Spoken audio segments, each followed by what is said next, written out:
Please sit.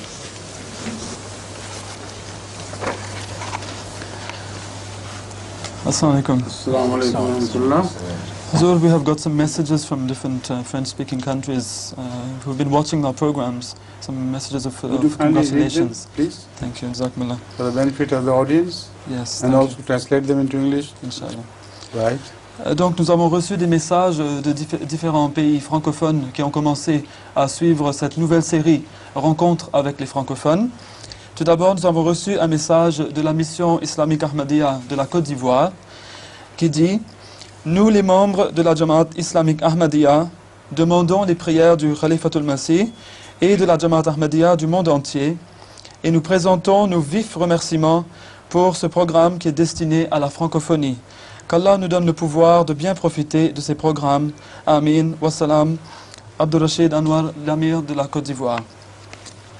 So the first message has come from the Jamaat Ahmadiyya of Ivory Coast.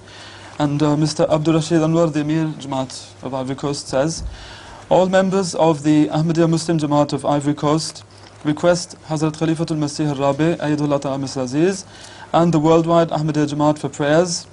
And we present our hearty thanks for this program, which is aimed at the French-speaking world.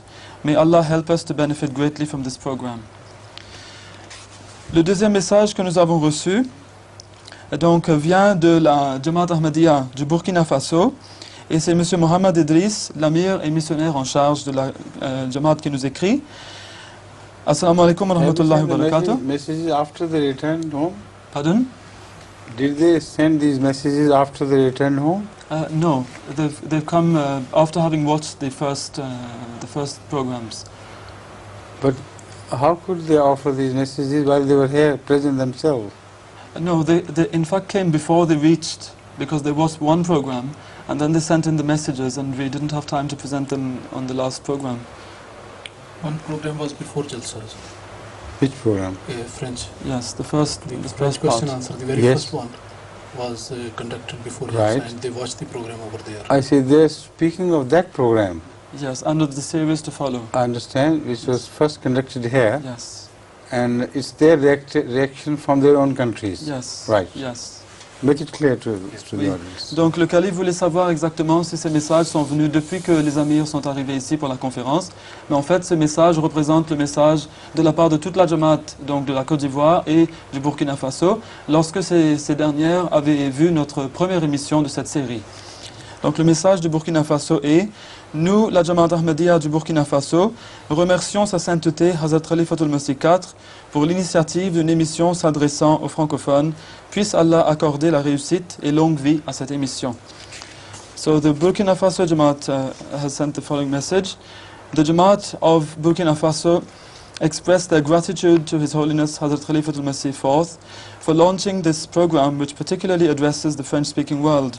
May Allah grant success and a long life to this new program. Jazakumullah. Now let's get down to the brass tacks. Première question. La première question, Huzour. Salam alaikum. Salam. Cette question vient de la République du Congo. Le christianisme étant une religion nationale, étant donné que Jésus fut envoyé seulement pour les enfants d'Israël, comment expliquer son expansion internationale? As Christianity was a national religion confined to the children of Israel, how do we explain its global expansion, what we see today? Because of two major main things. Whenever a prophet addresses a people around the area, whether they belong to the people themselves whom the prophet primarily addressed, or they do not belong to the people whom the prophet primarily addressed. Regardless of this, the people around are always addressed. Like, this is the style of the Quran. In the beginning, angels were addressed, and the jinns were included. The address was to the angels, while most certainly Satan was not an angel.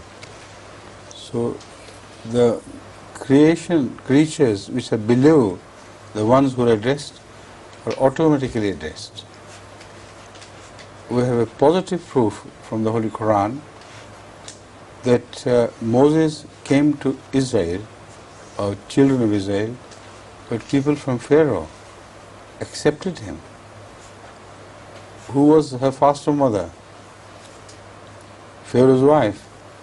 And she believed in him, and that is why the Quran, Holy Quran praises her highly. And one of the Pharaoh's family also believed in Moses and stood firm in his belief, so that the Holy Quran has recorded his advice to his own people. So how can you say that would not apply to the people of Jesus, etc., as well, to the time of Jesus as well? All prophets, whenever they address a people, because it's a ne'mah, it's a blessing from Allah, the main address is to a people, but the people outside that, the ones who were addressed are also addressed in a secondary way.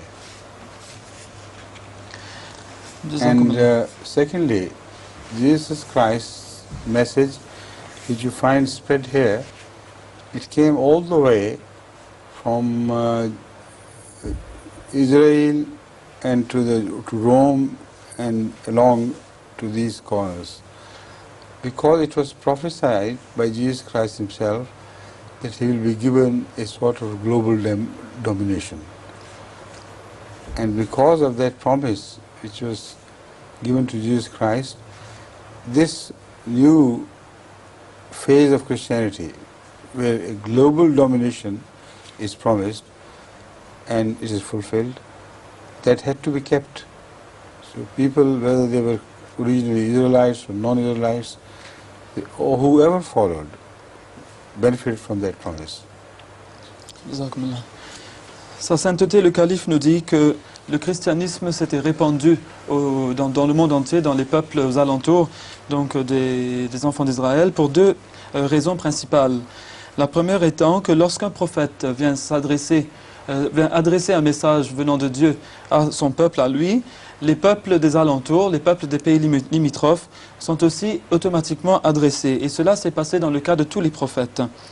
Le Coran nous donne la preuve de ceci lorsqu'il dit que lorsque Dieu s'adressa aux anges, on voit que les djinns étaient aussi inclus en cela, même s'ils n'étaient pas adressés donc en premier.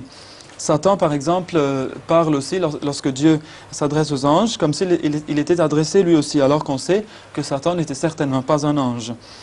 Donc les créatures, sous celles qui sont adressées, bénéficient dans une certaine mesure de ce message venant de Dieu. On voit aussi une autre preuve du Saint-Coran qui mentionne le message de Moïse, que la paix soit sur lui. On sait que Moïse était venu essentiellement pour les enfants d'Israël. Mais nous voyons qu'il y a certains membres du peuple d'Égypte, du peuple de Pharaon, qui l'avaient accepté en tant que prophète. On voit notamment la femme du Pharaon, qui est mentionnée avec des termes très beaux dans le Saint-Coran. On loue donc son caractère pour avoir accepté Moïse. Et on parle aussi d'un autre membre de la famille de Pharaon qui est resté très ferme sur sa foi, malgré toute l'opposition. Il a accepté Moïse avec beaucoup de fermeté. Et il était un Égyptien, il n'était pas un enfant d'Israël. Donc tous les prophètes, lorsqu'ils viennent, apportent cette ni'ma, cette faveur venant d'Allah. Et c'est une faveur qui ne peut se confiner à un seul peuple. Cela déborde vers les peuples aux alentours qui en profitent aussi. Deuxièmement, le message de Jésus-Christ, on voit qu'à propos de cela, Dieu avait fait une promesse de domination globale. Et on voit que ce message a remonté la côte d'Israël, donc autour de la mer Méditerranéenne, pour arriver à Rome et ensuite au reste de l'Europe. Donc Dieu, puisqu'il avait promis de donner à Jésus une sorte de domination globale, il fallait bien que cette promesse s'accomplisse d'une façon ou d'une autre. Et c'était ceux qui allaient accepter Jésus, qui qu'ils soient des enfants d'Israël ou des autres, par lesquels cette prophétie devait s'accomplir. Donc quiconque accomplirait la promesse de la domination globale. C'est ainsi que le message de Jésus-Christ est arrivé dans le monde entier. Salam alaikum. Je suis de la République démocratique du Congo et la question que j'ai amenée avec moi du Congo est la suivante. L'homme est-il éternel ou non? Parce que d'un côté, il suivra après sa mort, et de l'autre côté, Allah déclare déjà que tout passera et il ne restera que lui. Mr. Saidi Alijani from the Congo, his question is that in the Holy Quran, in Surah Ar-Rahman, in the verse 27 and 28, it's stated, أعوذ بالله من الشيطان الرجيم بسم الله الرحمن الرحيم ويبقى وجه ربك كل من عليها فان ويبقى وجه ربك ذو الجلال والإكرام. So all that is on it will pass away, and there will remain only the person of thy Lord, Master of glory and honor. So will man be really eternal? Or according to what the Quran says, will man disappear one day to leave only the person of God in Nothing eternity? is eternal except God. There is no question about that. Everything is bound to come to an end at last. Even the scientists have calculated the age of this world. One day it must come to an end. Protons will come to an end. Everything will come to an end, except God, our Lord. But there may be other forms of life here on earth, as long as the last doomsday does not occur. When the last doomsday comes, which will destroy everything on the earth,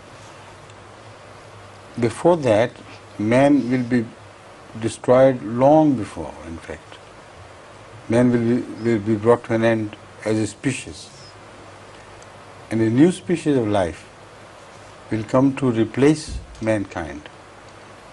So I'm talking of a very long time in future, before what we call doomsday. Doomsday is the day when Earth is finished as a planet. Earth is destroyed as a host to life on Earth. It is what the verse which he speaks of refers to that time. Jazakumullah. Huzur, I think he also meant that after death, will man be eternal or not? Nothing is eternal which has no eternal past. See? So what we call death is a change. Nothing is eternal which has changed. So they live, whatever lives on the strength of its God's will. As long as God wills it to live, it will live. So that which lives on somebody else is not eternal. So the life form, whatever it would be in the end, would be entirely dependent on God's will. As such, the one who supports is eternal, one who is supported is not eternal. And he drops it, the non-eternal will fall to pieces, nothingness. Sa sainteté le calife dit que Dieu seul est éternel. Toute chose doit arriver à une fin, à sa fin un jour ou l'autre. Les scientifiques eux-mêmes ont démontré que le monde arrivera certainement à sa fin. Par exemple, on sait que les protons ont une vie bien déterminée et qu'un jour ils seront détruits, ils n'existeront plus. Avant que ce dernier jour dont on a parlé, ça sera la destruction du monde, la destruction de l'univers, l'homme en tant qu'espèce sera déjà détruit depuis bien longtemps. Et il aura déjà été remplacé par une nouvelle espèce. Et ce n'est qu'après tout cela que viendra cette destruction finale, donc le dernier jour tel qu'on le connaît, le grand cataclysme. Et c'est à ce jour-là que se réfère ce verset. Ce verset parle de cette destruction finale, comme quoi il ne restera plus rien de vivant dans ce monde, il ne restera plus que Dieu. Mais donc on a rajouté un petit morceau concernant la vie après la mort. Qu'arrivera-t-il à l'homme? Restera-t-il éternel dans l'autre vie ou pas?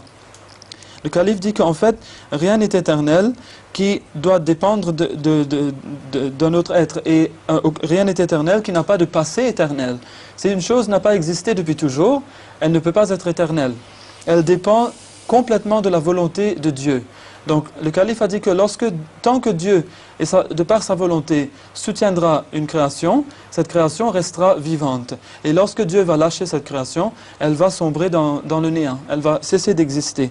Donc en fait, ce que le calife voulait dire, c'est que Dieu est la seule chose qui soit éternelle et tous les autres dépendent de la volonté d'Allah et ils ne sont pas éternels. Assalamu alaikum. Wa alaykum assalam. Adam Moaz Koulibaly, je viens de la Côte d'Ivoire. Ma question est la suivante. Quelle explication scientifique et islamique peut-on donner pour la connaissance des chiffres, c'est-à-dire ilm al-adad? This question comes from Mr. Adam Moaz Koulibaly from Ivory Coast. His question is, what scientific explanation could we give to the ilm al-adad, the knowledge of figures? What's the truth behind this explanation? It all depends on who is employing this knowledge and whether his employment of the knowledge is right or wrong. Some people are dedicated to the figures and they go on calculating things from this and that, and they lose common sense on the way to the understanding of figures. So the figures become everything for them. But there are figures which are supported by the Holy Quran, which are supported by the internal logic of the figures. They must be right, and the Holy Quran speaks of adad and their meaningfulness, and muqatta'at themselves are in fact indicative of the truth of adad. So some interpretations of muqatta'at deal with the number of the letters which they contain. So it's a very big question as to where the people are right and where the people are wrong. But I've given you the principle. Whenever the figures are supported by the Quran or by the internal logic of figures themselves, then they should be accepted, otherwise they should be ruled out. They should not be given over much importance. Most certainly not. Because if the Quran meant to give them over much importance, the figures should have been apparent and clear.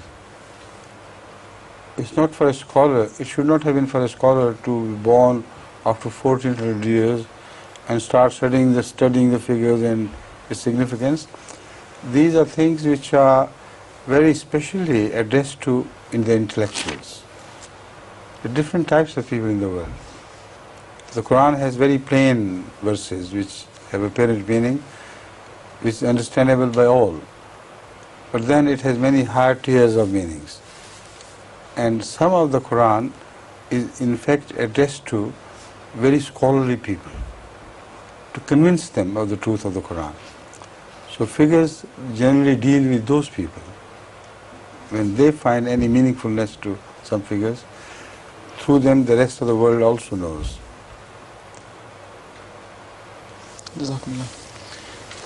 Le calife dit que cette science des chiffres, la connaissance des chiffres, dépend de la personne qui l'utilise, justement. Donc pour juger de la justesse ou de la droiture dans cette science, il faut savoir comment on va l'utiliser. Il y a des gens qui se dédient aux seuls chiffres et ils ne voient que des chiffres partout. Et donc ils perdent le véritable sens des événements, des incidents qui se passent dans le monde. Certains chiffres, certainement, comportent une logique. Et le Saint-Coran lui-même parle d'adad, donc des chiffres, et les muqatta'at, ou les abréviations que l'on retrouve au début de certaines sourates dans le Saint-Coran, ont trait aux chiffres selon la valeur numérique des lettres qui s'y trouvent. Il est donc difficile de juger pour savoir si ce que la personne dit sur ces chiffres ou pas est juste. Mais le calife dit, je vous ai donné une règle générale, il ne faut pas donner trop d'importance aux chiffres, car si le Saint-Coran voulait mettre en valeur les seuls chiffres, eh bien les chiffres on les verrait de façon très claire, clairement énoncés dans ces feuilles, ce qui n'est pas le cas. Donc le calife dit aussi que ce n'est pas à l'homme de venir 1400 ans après le saint prophète sallallahu alayhi wa sallam et de dire que maintenant je vais commencer à étudier les chiffres et vous dire ce que voulaient dire ces choses depuis toutes ces années que personne n'a pu comprendre. Non, il faut savoir que le Coran comporte deux différents types de versets. Il comporte des versets qui peuvent être compris par tous, par les gens du commun des mortels, et ces versets-là peuvent les convaincre de sa vérité, de sa véracité. Par contre, il comporte aussi certains versets qui traitent justement des chiffres qui peuvent attirer l'esprit des intellectuels qui ont la capacité de comprendre ce que cela dit et d'être impressionnés par la véracité et la logique que contiennent ces chiffres. Et ainsi, ils peuvent bénéficier de la véracité du Saint-Coran et faire bénéficier aussi tout un peuple derrière eux. Donc en fait, il ne faut pas donner trop d'importance aux chiffres et il faut donc suivre ce principe comme l'a énoncé le calife. Yes. Bashir's son, huh? And what's your own name? Bachir Bilalama. Huh? Bilalama. Right, please. J'ai une question qui provient de la Côte d'Ivoire. Que dit l'islam à propos de la sorcellerie, qui est un problème grave en Afrique? This question comes from Ivory Coast as well, and it's that what does Islam say about witchcraft, which is a very grave problem these days in Africa? Witchcraft is mostly a knowledge of things which are harmful to the people, but that knowledge is not commonly known. Most of the witch doctors have studied various harmful herbs and the effect of snake poisons and this and that, which they can administer to people whom they want to scare or whom they want to hurt in a manner that it is not suspected that this poison is being given. Some poisons have a belated effect. They are given, but you do not feel any effect at all at the time that you take it. After a few days, it begins to work.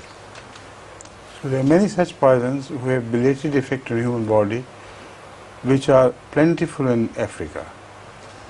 In herbal treatment, they are used, as well as in herbal, negative effect of herbs. It is also used. So the witch doctors are mostly those who specialize in this science. And when they want to hurt somebody and declare that this will happen, that will happen, and that will happen, they in fact read the effect of those poisons beforehand, and after administering it to their enemy, they begin to speak of what will happen to him. It's like the opiate which was taken by Socrates. They knew what would happen to him. Socrates knew what would happen to him. He in fact recorded every effect of the opiate, which gradually developed. So these people are evil people. They make benefit out of their knowledge of herbal injurious effects. And they want to punish their enemies, they want to help their friends. Whoever pays them will benefit from their evil so-called magic. Apart from this material employment of herbs, etc., there is no direct knowledge which they can possess which has a direct effect on the subjects. Sa sainteté répond que la sorcellerie est une connaissance de choses nuisibles aux gens, et c'est une connaissance qui est très peu connue. Il y a très peu de personnes qui partagent cette connaissance. En fait, les sorciers étudient les plantes vénéneuses qu'ils vont utiliser pour faire peur aux gens. Ils vont les administrer aux gens et ils savent quels seront les effets de ces plantes sur ces gens. Certaines plantes, dit le calife, ont un effet retardé, un effet tardif chez l'homme. Et elles peuvent être utilisées pour, par exemple, le traitement médicinal par les plantes, mais aussi à d'autres fins. Les sorciers ou marabouts utilisent cette science, donc ils étudient tout d'abord l'effet qu'ont ces poisons chez l'homme. Ensuite, ils administrent ce poison d'une façon quelconque à la personne contre laquelle ils veulent du mal. Et après, ils commencent à prédire, voilà ce qui va arriver à la personne, il aura ce mal, il aura cette maladie, etc. Et cela se passe. Et donc, les gens les croient. Mais en fait, ce n'est qu'une science des plantes et ce n'est pas plus que cela. Tout comme dans le cas de Socrate, dit le calife, les dérivés de l'opium qu'on utilisait donc contre lui, il savait très bien ce qui lui arriverait s'il prenait cela. Donc il avait étudié cette science. Et comme lui, les autres aussi peuvent étudier cette science. Quiconque aidera ces sorciers pourra bénéficier de ces sens. cette science, mais ceux qui vont être contre les sorciers ou les marabouts, ils pourront utiliser cette science contre eux. Donc à part la connaissance de ces plantes, cette connaissance ne va pas plus loin que cela, et elle se limite à la seule connaissance de ces plantes empoisonnées, et c'est tout ce qu'il y a dans la sorcellerie en fait. They also have their agents employed everywhere, who are unknown to others, to give him the inside information of the family and what goes on.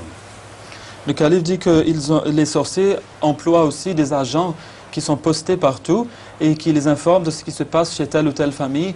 Et c'est ainsi que les sorciers peuvent prédire, soi-disant, des choses ou deviner des choses, alors qu'en fait, ils reçoivent ces informations à travers ces agents. Assalamu alaikum, je m'appelle Ashadi Simda. Loudly, please. Un peu plus fort. A bit louder. Je m'appelle Ashadi Simda et j'ai une question provenant du Zaïre. Pourquoi certaines prières sont récitées à haute voix et d'autres silencieusement? The question is from the Congo. Why are certain prayers recited loudly and others silently? I have already answered this question many a time before. It tallies with the human nature. At the time when the human nature requires songs and music and musical expressions and things, during those times the prayer is recited loudly. There are times when things go quiet, even the birds go quiet in the middle of the day and till the time of Asr, and the prayers are silent there. So the prayers are in keeping with the human and animal nature. Sa sainteté, le calife dit que j'ai déjà répondu à cette question plusieurs fois. En fait, les prières sont récitées certaines à haute voix et d'autres silencieusement, puisque cela est en accord parfait avec la nature humaine. On voit qu'il y a des moments où l'homme, de par sa nature, a besoin de musique, il a besoin d'expression musicale. Et il y a d'autres moments où il a besoin de silence. On voit que dans la nature même, il y a des moments où le silence tombe, où même les oiseaux deviennent complètement silencieux. On voit par exemple que jusqu'à l'heure de Asr, on n'entend pas les oiseaux, ils deviennent silencieux. Et de la même façon, les prières seront récitées silencieusement. Donc les prières aussi suivent la nature que Dieu a façonnée pour l'homme. Je suis le fils de Dr. Zoffer, j'habite à Londres. Je lisais récemment un livre très intéressant écrit par... Where's your microphone? Please repeat your question. Je lisais... Répétez votre question. Répétez votre question. Right. Je lisais récemment un livre intéressant écrit par un savant non-ahmadi à propos des noms de Dieu. Dans la préface, il dit qu'il y a 99 noms d'Allah, mais il disait que ce point était disputable et que peut-être qu'il y avait plus ou moins de 99 noms. Je voulais savoir quel est le nombre exact des noms de Dieu. Aussi, est-ce que chacun de ces noms est mentionné dans le Saint-Coran? Aussi, après chaque nom dans le livre, il disait qu'il faut le répéter un certain nombre de fois pour que, si on veut que certaines choses se passent, par exemple, si on veut que son enfant rentre chez soi sain et sauf après un voyage, il faut répéter un certain nom 100 fois pendant une semaine. Est-ce que nous, on croit dans une telle pratique? Aussi, je voulais savoir si on peut remplacer un nom quelconque de Dieu dans une prière. C'est-à-dire, est-ce qu'on peut remplacer le mot Allah avec un certain de ses noms pour, si on veut faire l'éloge d'un certain de ses attributs? So this question is from Mr. Umair Zafar, son of Dr. Zafar Sahib. And he said that I read a book recently written by a non-Ahmadi scholar in which it was mentioned that Allah subhanahu wa ta'ala has 99 names, but maybe there might be more, maybe there might be less. So he wanted to know what's the exact number of names of Allah. Also, in the Holy Quran it was said that certain names in the same book, that certain names of Allah can be used to be repeated in prayers, especially, for example, for certain different problems or something, to remove those problems, we should choose one specific name of Allah to be repeated again and again. Do we believe in this kind of practice or not? And can we replace the name of Allah when we're praying in the salat? Instead of saying Allah, can we use those other names of Allah in the salat? Take the question one by one after the other. All right. The first one is... questions, in fact. Yes. The first part is, does Allah have 99 names? What is the exact number of Allah's names? And all in the Quran? Allah has so many names that you do not know, cannot count. But to the five senses which we possess, He appears in a way that we can understand Him. He is not limited. Our understanding is limited. So if the names are 99 or 101, it's irrelevant.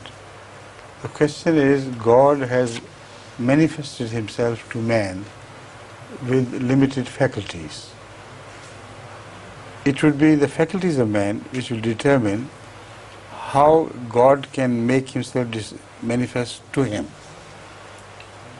He can't make Him manifest to mankind beyond their capacity to understand.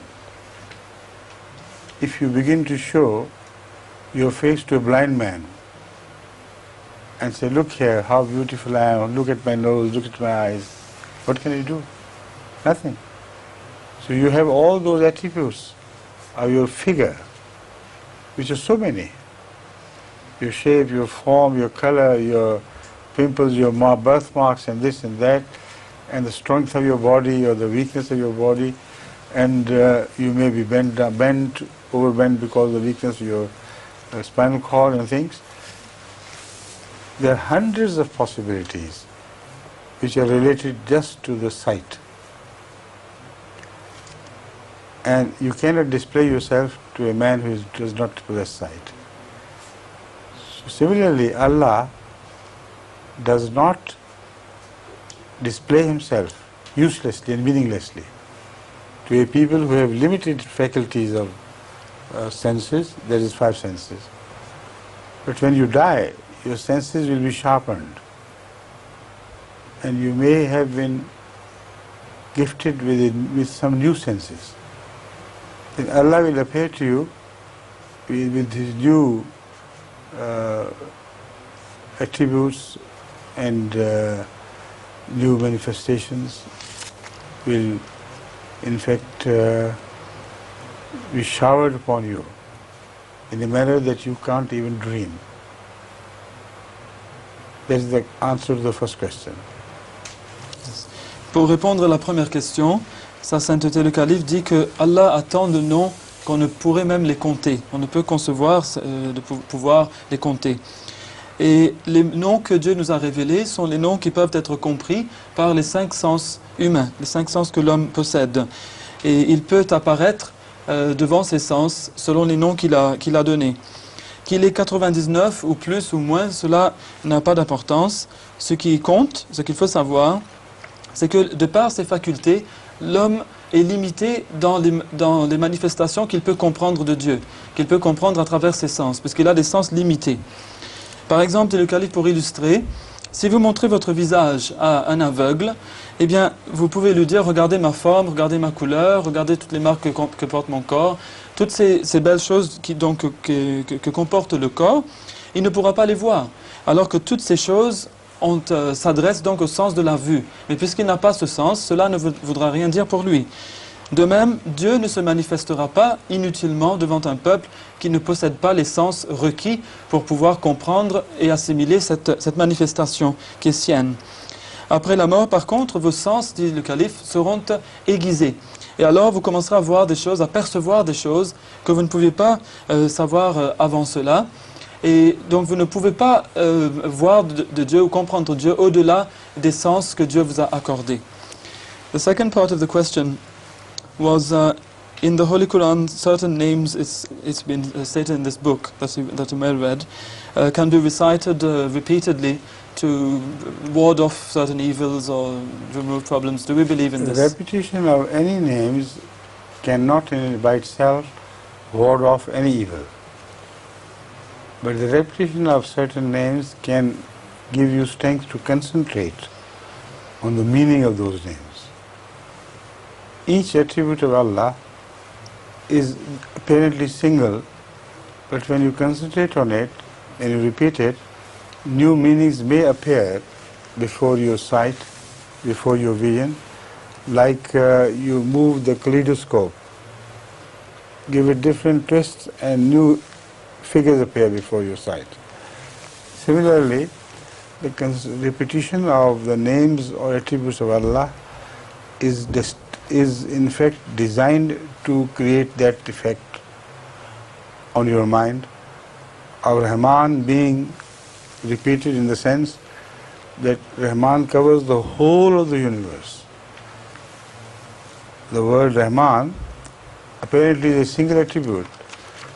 It covers the whole history of the evolution, whole history of mankind, whole history of creation, the whole history of God's relationship with man, and so on and so forth. I mean, you cannot exhaust this attribute alone throughout your life if you go on repeating it. So the purpose of repetition of Allah's attributes is to enlarge their meanings to yourself.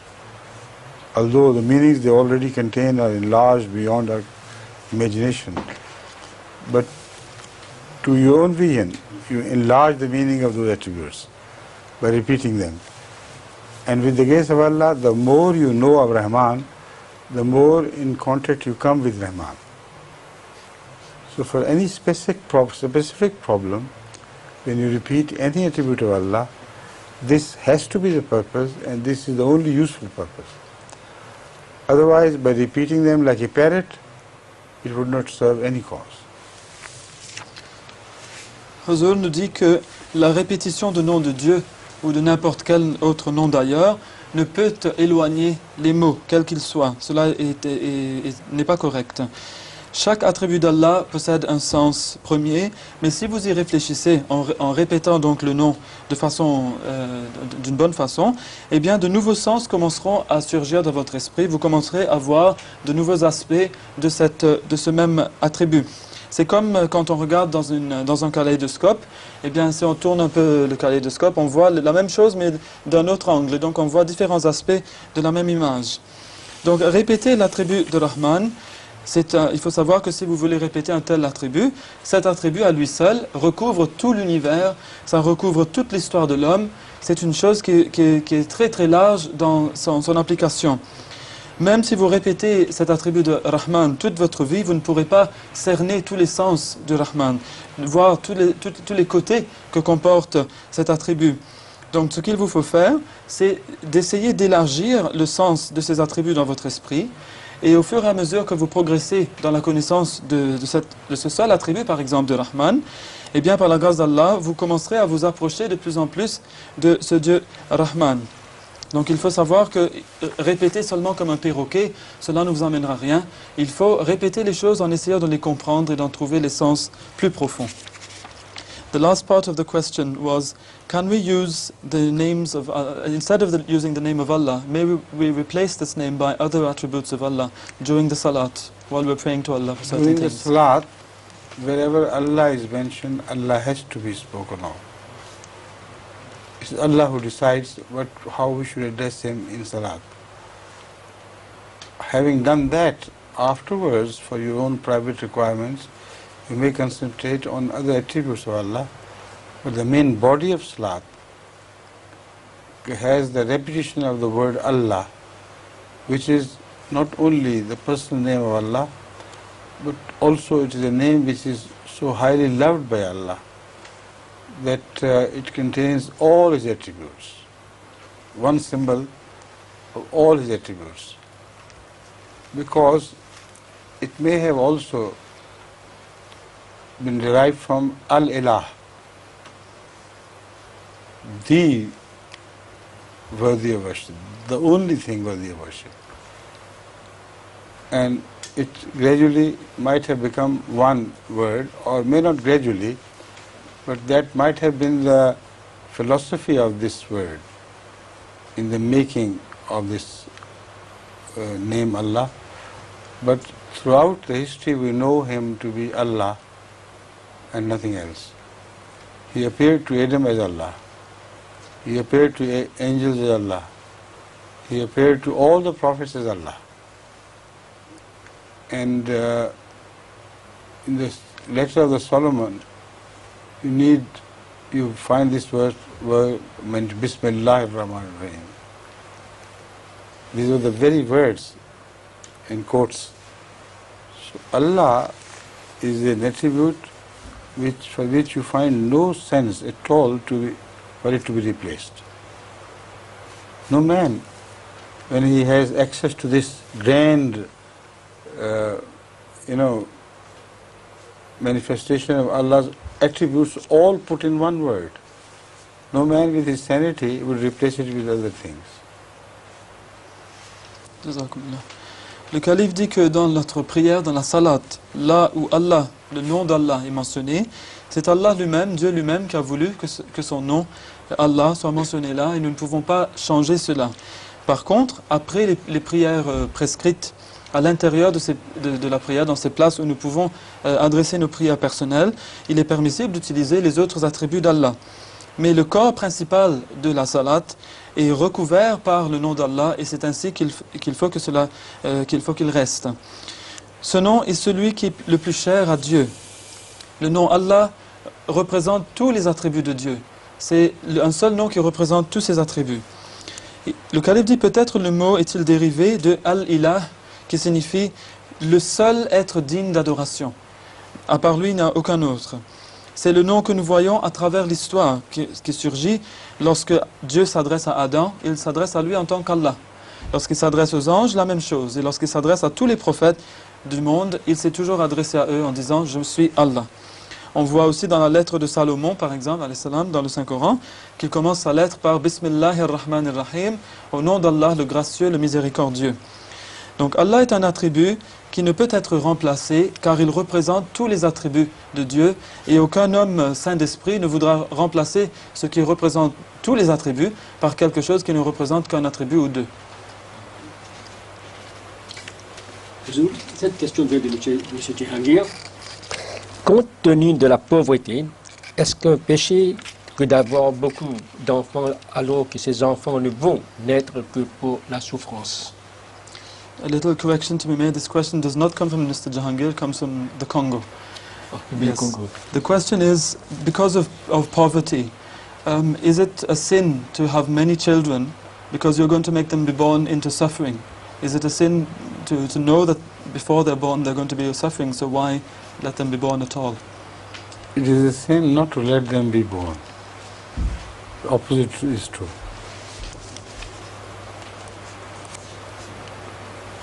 Because God has designed the system of provision and the system of reproduction. It's an ill reflection on God to believe that He has given you an imbalanced system of reproduction and provision. And the history tells us that exactly the opposite is true. The poor families which have more children, they become rich ultimately. Children are born with their own fate, in fact. And those who have small number of children, it does not influence their economy at all. Sometimes the child falls ill and is destroyed and all your property goes to the state. So there's so many things involved in this system of reproduction and the system of provision which should not be touched by man. Let Allah work, and I've spoken volumes on this subject.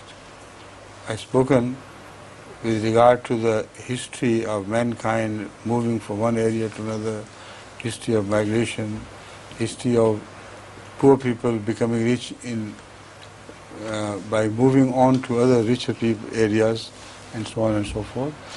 So all these things are deeply related to this question, and man should not touch them.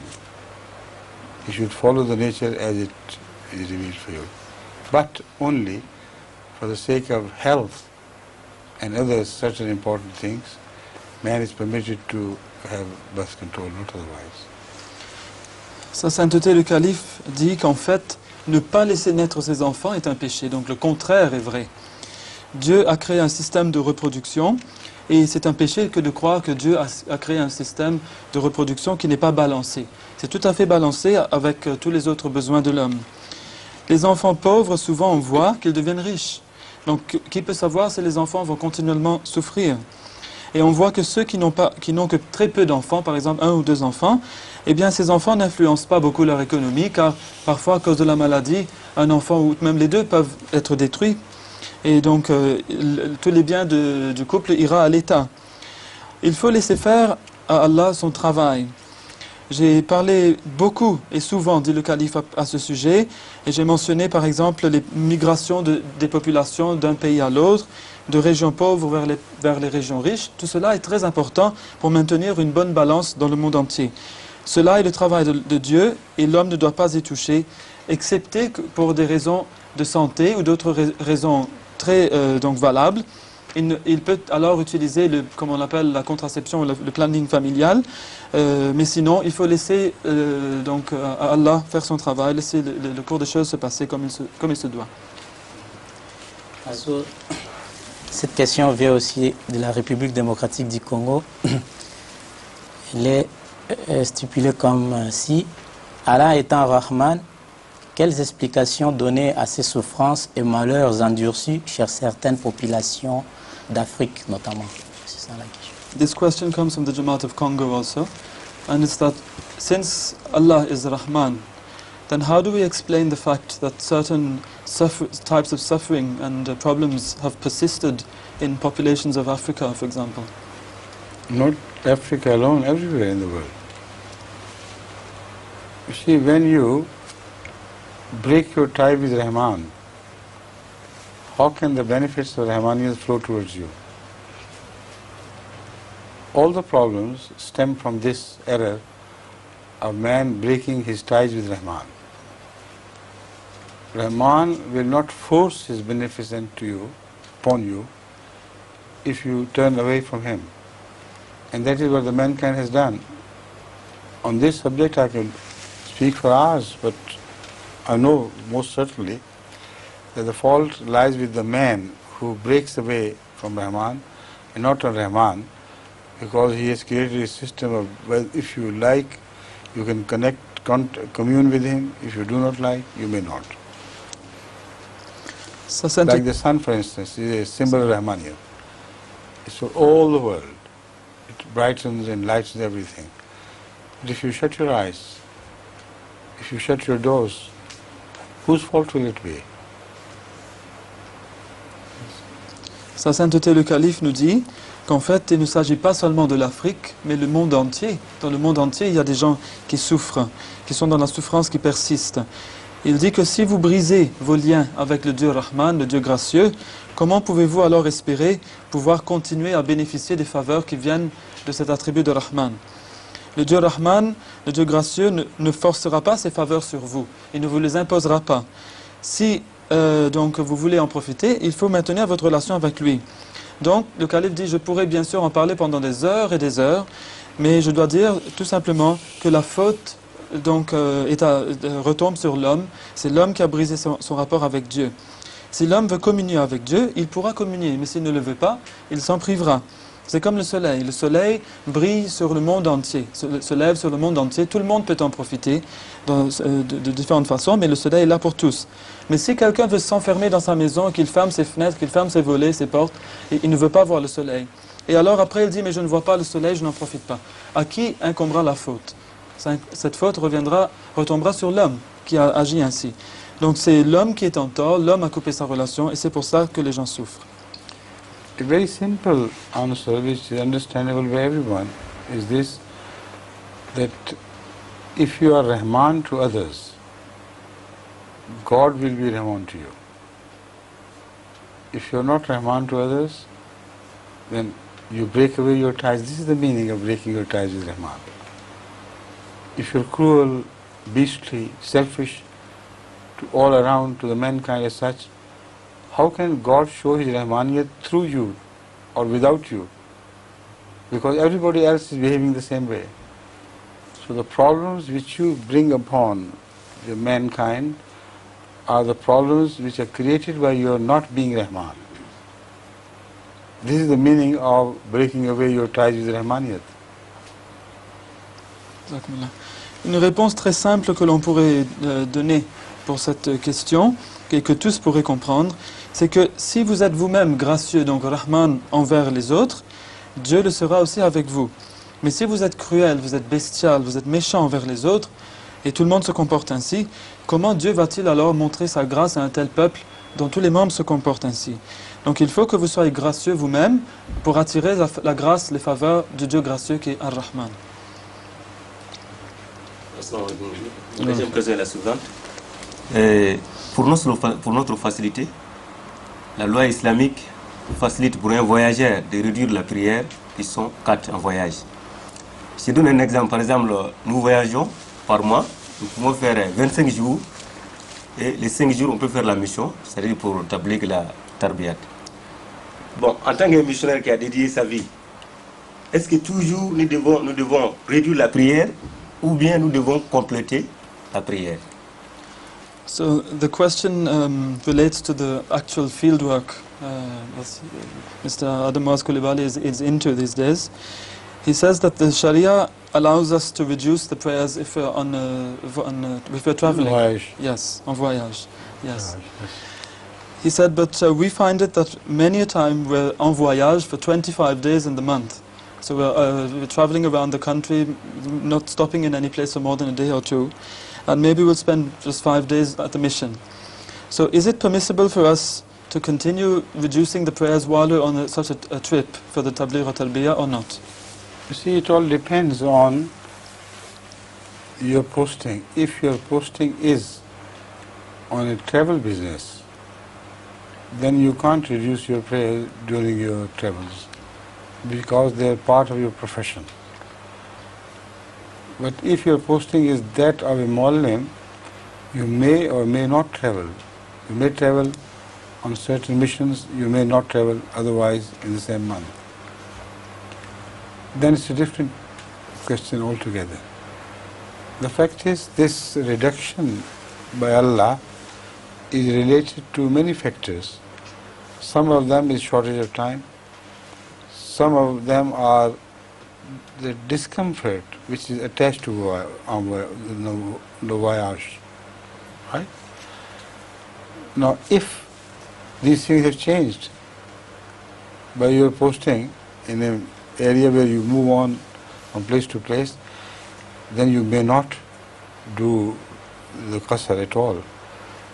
But if they remain the same as they ever were, if the discomfort of the journey and the travel day in and day out is with you throughout, you suffer from it continuously, then why should you cease to say qasr at all? See? So read the Quran with attention and you will find that Hazrat Masih has explained things in just the right manner.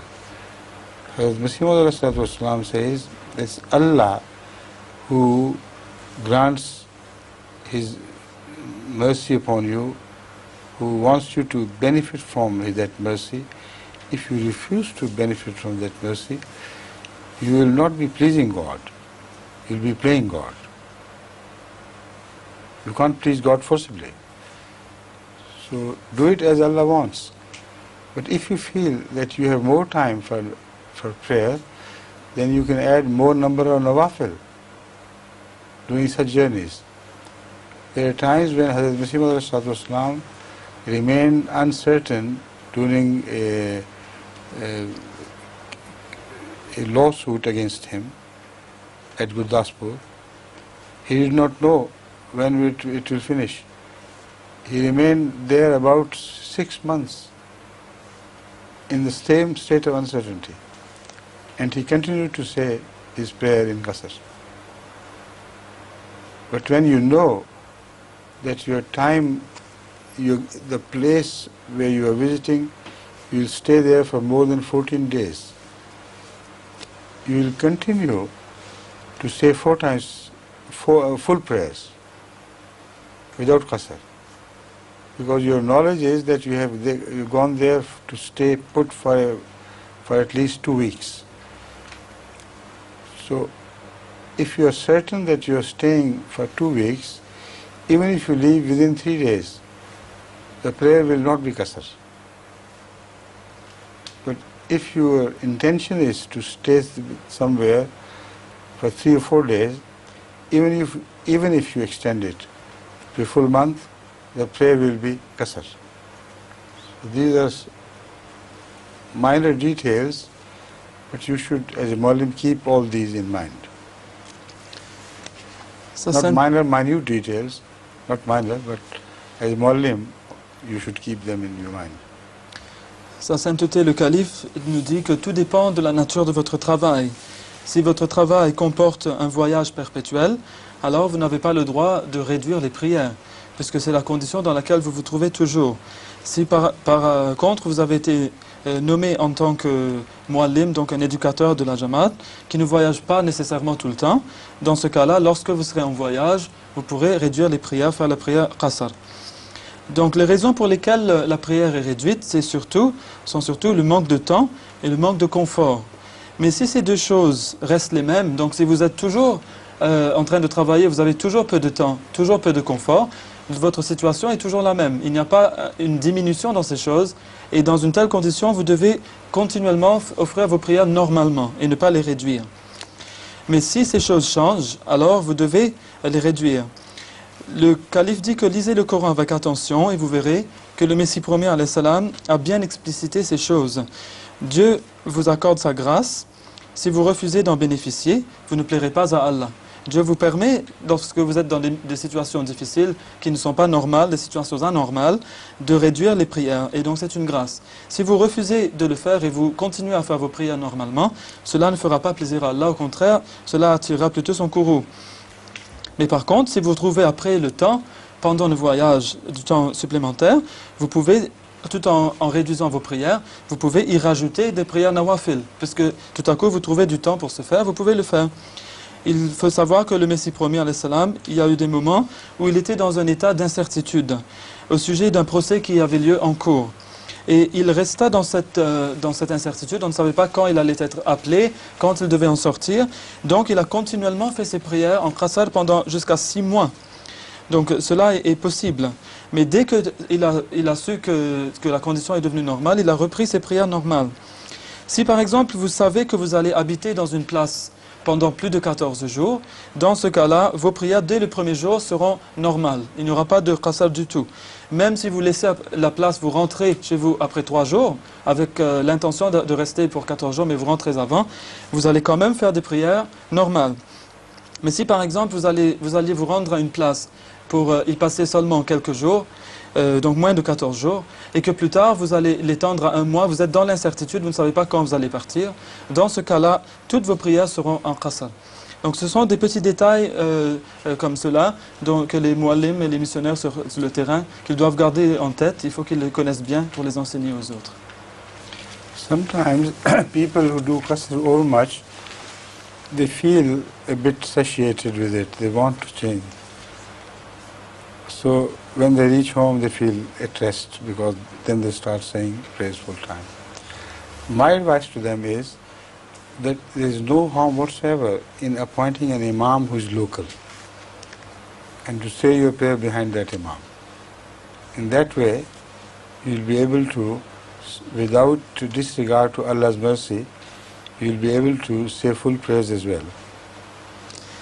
Le calife dit qu'il y a des gens qui n'aiment pas faire la prière qasr, et lorsqu'ils ont fini leur voyage et qu'ils rentrent chez eux, ils sont très contents parce qu'ils peuvent retourner à leur prière normale. Mais le calife dit, pour ne pas faire fi des bénédictions que Dieu vous a données, de ces grâces qu'il vous a montrées pour réduire les prières, il n'y a aucun mal si, lorsque vous vous rendez quelque part en voyage, que vous fassiez quelqu'un de la localité, quelqu'un de local, diriger la prière, et ainsi vous pourrez profiter de la prière normale et ne pas bafouer les injonctions de Dieu en plus.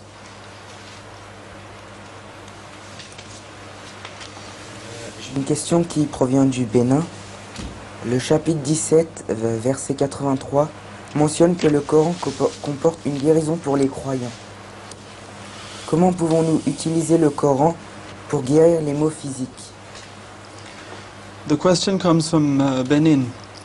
And it's that in the Holy Quran Allah says, أعوذ بالله من الشيطان الرجيم, وَنُنَزِّلُ مِنَ الْقُرْآنِ مَا هُوَ شِفَاءٌ وَرَحْمَةٌ لِلْمُؤْمِنِينَ.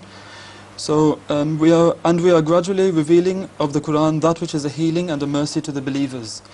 How can we use the Holy Quran to cure people of their physical ailments? You cannot make a profession out of it anyway, because that will be selling the Quran.